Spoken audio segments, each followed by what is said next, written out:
हाँ तो प्यारे कप्तानों, आज की इस वीडियो में आप सभी का स्वागत है। और देखो, आज की इस वीडियो में अपन बात करने वाले भैया उपसर्ग के बारे में। तो उपसर्ग जो कि हिंदी का बहुत इंपॉर्टेंट टॉपिक है, ये बहुत आसान टॉपिक है, इसको शांति से समझ लेना तो सारे क्वेश्चन लगभग बन जाएंगे जो एग्जाम में आते हैं, ठीक है। लेकिन उसके लिए पूरा वीडियो देखना पड़ेगा। तो उपसर्ग का एक्चुअल मीनिंग क्या है, मतलब उसका मतलब तो समझाओ पहले, तो वही चीज समझाता हूँ। देखो, शब्दांश का मतलब किसी भी शब्द का एक वर्ण, एक छोटा सा अक्षर जो रहता है ना, अक्षर छोटे छोटे अक्षर मतलब वर्ण रहते हैं, उनसे मिलकर एक अक्षर बनता, शब्द बन जाता पूरा, ठीक है। तो वो चीज होती है। जैसे शब्दांश हो गया, शब्दांश जो किसी शब्द के पहले आकर उसका विशेष अर्थ बनाते हैं उसे उपसर्ग कहते हैं। जैसे पुत्र, पुत्र के आगे कु जोड़ दो तो क्या हो जाएगा, कुपुत्र हो जाएगा। दोनों में क्या अंतर हो गया भैया, पुत्र अच्छा भी हो सकता है, बुरा भी हो सकता है, अपने जैसी औलाद भी हो सकती है, ठीक है। और कुपुत्र का मतलब सिर्फ अपने जैसी औलाद, मतलब कुपुत्र का मतलब एक्चुअल मीनिंग बुरा होता है और पुत्र का मतलब अच्छा है बुरा दोनों हो सकता है। तो कुपुत्र, जैसे पुत्र के आगे कु जोड़ दिया तो ये अपन ने क्या कर दिया, नया शब्द बना दे, नहीं बना दे, तो यही तो उपसर्ग है और क्या है, ठीक है। उपसर्ग का एक्चुअल मीनिंग भैया तोड़ के बताओ तो देखो, उपसर्ग, उप का मतलब समीप, पास, कनेक्ट करने, जिसके बाद सर्ग का मतलब सृष्टि करना, बनाना, ठीक है। तो यही क्या होता है, उपसर्ग होता है। उपसर्ग और प्रत्यय, ये दो चीज हिंदी में बहुत चलती है, ठीक है। और बच्चा इसमें कंफ्यूज होता है और इससे एग्जाम में क्वेश्चन पूछते हैं। कैसे पूछते हैं, जैसे यहाँ पे आओ, उपसर्ग और इधर लिखा प्रत्यय, तो उपसर्ग की क्या क्वालिटी है, उपसर्ग की क्वालिटी है क्या, तो उपसर्ग शब्द के शुरू में लगता है कभी भी। जैसे पुत्र के आगे अपन ने कु जोड़ा, जो कु वर्ण जोड़ा वो कहां जोड़ा, आगे जोड़ा। और प्रत्यय शब्द के अंत में लगता है, भैया कैसे, वो बताऊंगा, रुको जरा किधर सुनो।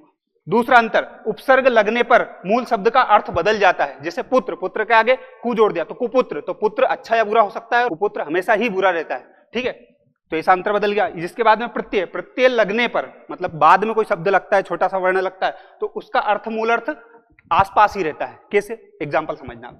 उदाहरण के लिए, कार के आगे प्र जोड़ दो तो कार का मतलब क्या होता है, अपन जो देखते हैं वो कार के आगे प्र जोड़ दोगे तो क्या हो जाएगा, प्रकार। ये प्रचार लिख दिया है, ये थोड़ा सा गलत है, तो प्रकार हो जाएगा। इसमें प्र जोड़ने पर उपसर्ग हो जाता है जो कार शब्द के पहले जुड़ा है, ठीक है। तो प्रकार का मतलब अपन समझते हैं, प्रकार का मतलब क्या होता है।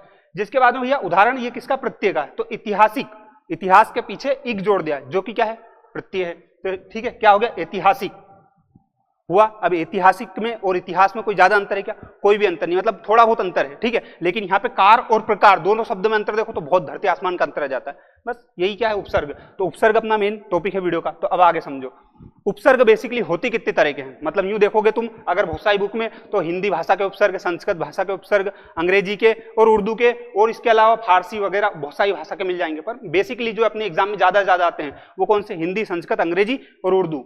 और जितने भी भाषा के आते हैं, अरबी, फारसी, कक्का के और भी जो आ जाते हैं वो सब विदेशी के अंदर आ जाते हैं, ठीक है। तो ये अपने को ये याद रखना है, ये चारों में। अब देखो मैं बताता हूं आपको एक एक से।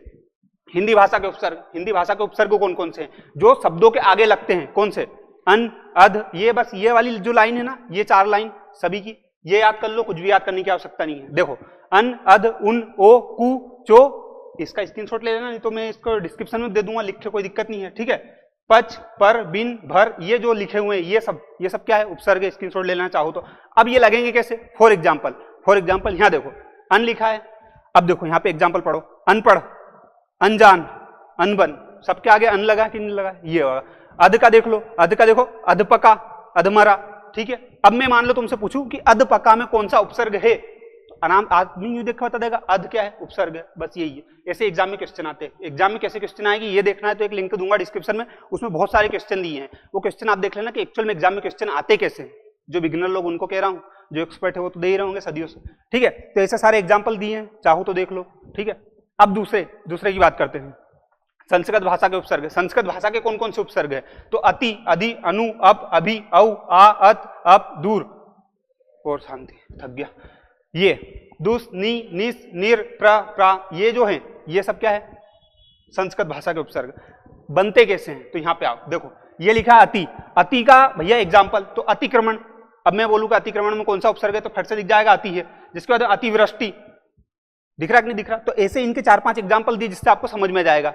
अब मैं वही चीज में घंटे बनाऊं तो उससे क्या मतलब, तुम लोग इतने समझदार हो कि एक एक एग्जाम्पल दूं तो समझ में आ जाएगी चीजें, ठीक है। इसलिए मैं ज्यादा डिस्क्राइब नहीं कर रहा हूं कि 2 घंटे का वीडियो बना दूं, मैराथन बना दूं, ऐसा काम नहीं कर रहा हूं, इसलिए शॉर्ट में बता रहा हूं तुम लोगों को।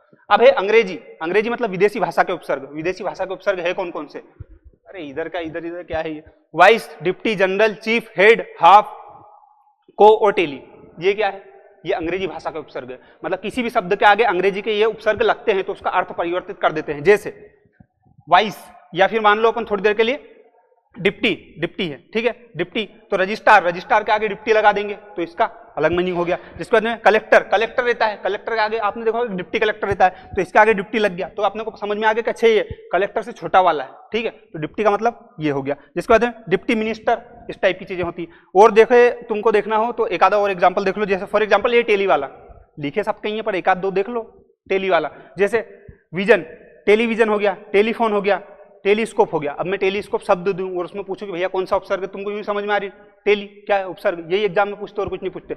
और एक स्पेशल बात बता दूं तुम लोगों को, ये जो शब्द लिखे ना vice, deputy, general, chief, head, half, को, टेली, ये पूछते हैं कि तुमको दे देंगे टेली, ये किस भाषा का उपसर्ग है, किस भाषा का है, उर्दू का, हिंदी का, अंग्रेजी का, तो वहां ऑप्शन में लगाना पड़ता है कि अंग्रेजी का है ये, ठीक है, तो ये याद रख ही लेना। हाँ, और एग्जाम में कैसे क्वेश्चन आएंगे उसका लिंक डिस्क्रिप्शन में दे दूंगा। अब बात करते हैं भैया उर्दू भाषा के उपसर्ग कौन कौन से होते हैं, तो इनको याद रखना है। तो कुल मिला के तुमको कुछ भी नहीं, ये जो पट्टी है ना, ये 4 पट्टी चारों की, वो याद कर लो बस। ये एग्जाम्पल तो तुम नींद में याद कर लो, कोई बड़ी बात नहीं है। थोड़ा बहुत भी अगर पढ़ते हो, संधि विच्छेद, अंधि विच्छेद आता हो तो, और नहीं आता तो फिर एक काम करना, पढ़ लेना और क्या करना, ठीक है। तो भैया उर्दू भाषा के उपसर्ग ला, बंद, बे, कम, गेर, ना, खुश, हम, एन, सर, बेस, बा, अल। अब ये इनको ऐसे पढ़ोगे तो ऐसे तुमको अलग ही चीज भलती लगेगी, लेकिन एक्चुअल में यहाँ आओगे तो पता चलेगा। जैसे फॉर एग्जाम्पल तुम जैसे कोई सा भी देख लो, कम, ये कम लिखा है, कम का अब यहाँ पे देखोगे तो कमबख्त, कमबख्त। अब कमबख्त में से उपसर्ग निकालोगे तो क्या निकलेगा, कम। जैसे कम दिमाग, कम दिमाग, हाँ अपन बोलते हैं ना कम दिमाग का है, तो वही उसके आगे दिमाग के आगे कम लग गया, ठीक है। तो अब यहाँ पे समझो दिमाग का मतलब क्या होता है, दिमाग का मतलब दिमाग होता है अपना दिमाग, ठीक है। और कम दिमाग का मतलब बेअकल आदमी से बोला जाता है नॉर्मली, तो इसका मीनिंग चेंज हो गया कि नहीं हो गया, कम जोड़ते, ठीक है। यही उपसर्ग होता है और कुछ नहीं होता है। तो ये जो चीजें आपको बेसिकली मैं बताऊं इस पूरी पीपीटी में याद क्या करना आप लोगों को, ये जो 4 लाइन है ये याद करनी, एग्जाम्पल एक भी याद नहीं करना। और बहुत जगह आपने देखा होगा कि इनके मतलब याद करने का बोलते हैं, खुश, ना, गेर, इनके मतलब याद करो, मीनिंग क्या है इनका, मीनिंग याद करने की मेरे ख्याल से कोई आवश्यकता नहीं है, मेरे ख्याल से कोई आवश्यकता नहीं। कभी आपसे एग्जाम पे एक आधा क्वेश्चन पूछ ले बहुत बड़ी बात है, लेकिन कभी नहीं पूछते कि ये बेस लिखा तो इसका मीनिंग बता, उनको इससे मतलब नहीं। वो यूं कहते हैं कि भैया ये लिखा कमबख्त, कमबख्त में कौन सा उपसर्ग है, बस ये बताओ। अब तुम बोल दो कि कम है भैया उपसर्ग, तो यूं कहेंगे कि कम जो है किस भाषा का उपसर्ग है, तो फिर तुमको याद रखना है कि जो कम है उर्दू भाषा का उपसर्ग है। ऐसे डिप्टी किस भाषा का उपसर्ग है, तो अंग्रेजी भाषा का उपसर्ग। ऐसी चीजें याद रखनी तुमको। और क्वेश्चन देखने तो लिंक डिस्क्रिप्शन में दे रखा, वहां पे देख लो। और वीडियो अच्छा लगा हो तो लाइक कर लो, शेयर कर लो, सब्सक्राइब कर लो। और समास के, संधि के, अलंकार के बहुत सारे वीडियो बना रखे, वो चाहो तो देख सकते हो, सबका लिंक डिस्क्रिप्शन में मिल जाएगा। और इतना झेल लिया उसके लिए बहुत बहुत धन्यवाद। जय हिंद, जय भारत।